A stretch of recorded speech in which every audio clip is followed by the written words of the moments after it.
അല്ല അമ്മ, എനിക്കിവിടെ നിൽക്കാൻ പറ്റില്ല അമ്മ. എനിക്ക് തിരിച്ചു വീട്ടിലേക്ക് വരണം. ഇയാളെന്നെ ഒരുപാട് ഉപദ്രവിക്കുക. ഞാൻ മുമ്പ് പറഞ്ഞ പോലല്ലേ, എനിക്കിവിടെ നിൽക്കാൻ പറ്റില്ല. പ്ലീസ് അമ്മ, ഞാൻ പറയുന്ന ഒന്ന് കേക്ക് പ്ലീസ്.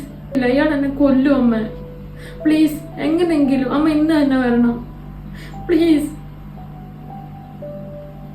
വഴക്കും കൂടി വന്ന നിന്നെ സ്നേഹത്തിന്റെ പേര് ഞാൻ ഇവിടെ പിടിച്ചു നിർത്തിയ നിന്റെ ജീവിതം താറുമാറാകുന്നു.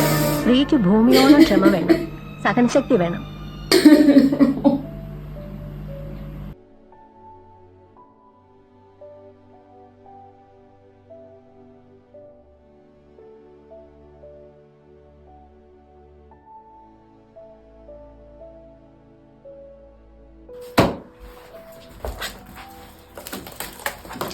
കണ്ടോ, രാവും പകലും നമ്മൾ കഷ്ടപ്പെട്ട് അധ്വാനിച്ച് നേടിയ നമ്മുടെ സർട്ടിഫിക്കറ്റുകൾക്ക് മൂല്യമുണ്ടെന്ന് നമ്മൾ മറ്റുള്ളവരെ ബോധിപ്പിച്ചു കൊടുക്കണം.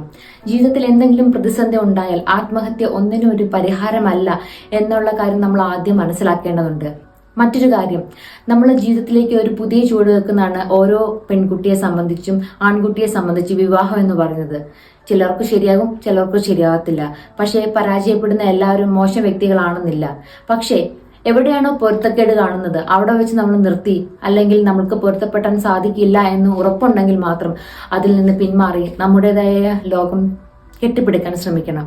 പക്ഷെ കല്യാണം കഴിഞ്ഞു കഴിയുമ്പോൾ പല ഭർത്താക്കന്മാരും പറയും, നീ ജോലിക്കൊന്നും പോകണ്ട, വീട്ടിൽ ഇരുന്നാൽ മതി, എനിക്ക് അതാണ് ഇഷ്ടം, നീ വെയിൽ കൊള്ളുന്നത് ഇഷ്ടമല്ല, നീ ജോലിക്ക് പോകുന്നത് ഇഷ്ടമല്ല, നീ കഷ്ടപ്പെടുന്നത് ഇഷ്ടമല്ല എന്ന്. ഇതിലല്ല അവരുടെ സ്നേഹം നമ്മളോടിരിക്കുന്നത്.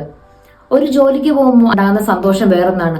ഒന്നുമില്ലെങ്കിൽ നിങ്ങൾക്ക് ചിന്തിക്കാവുന്നതേ ഉള്ളൂ. അലമാരിയിൽ അടുക്കി വെച്ചിരിക്കുന്ന വേഷങ്ങളിട്ട് 10 പേരെ കാണിക്കുന്നു. അതൊക്കെ കാണിക്കുമ്പോൾ ഒരാൾക്കുണ്ടാകുന്ന സന്തോഷം എത്രമാത്രമാണെന്നുള്ളത് അത് വീടിന്റെ 4 ചുവരിലിരുന്നാൽ കിട്ടില്ല ഒരിക്കലും. ശമ്പളം എത്ര തുച്ഛവുമാകട്ടെ, 5000-ഓ 6000-ഓ 8000 ആകട്ടെ, ശമ്പളത്തിലല്ല, മനസ്സിന്റെ സന്തോഷത്തിലാണ് ഏറ്റവും വലിയ കാര്യം ഇരിക്കുന്നത്. അതുകൊണ്ട് പെട്ടിയിൽ ഭദ്രമായിരിക്കുന്ന സർട്ടിഫിക്കറ്റുകൾ പുറത്തെടുക്കുക, നമ്മൾ ജോലിക്കായി ശ്രമിക്കുക.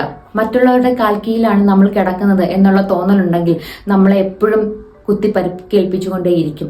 നമ്മുടെ ദൗർബല്യത്തെ മുതലെടുക്കാൻ നമ്മൾ ആരെയും അനുവദിക്കരുത്. അത് ആരായാണെങ്കിൽ പോലും, അത് നമ്മുടെ കുടുംബക്കാരാണെങ്കിലും ഭർത്താവാണെങ്കിലും ഭർത്താവിന്റെ വീട്ടുകാരാണെങ്കിലും ഒരിക്കലും അതിന് നമ്മൾ ഇടവെച്ചു കൊടുക്കരുത്. സ്വന്തമായിട്ട് അധ്വാനിക്കുക, അതിൽ നിന്നുള്ള സന്തോഷം കണ്ടെത്തുക. ആത്മഹത്യ ഒന്നിനും ഒരു പരിഹാരമല്ല.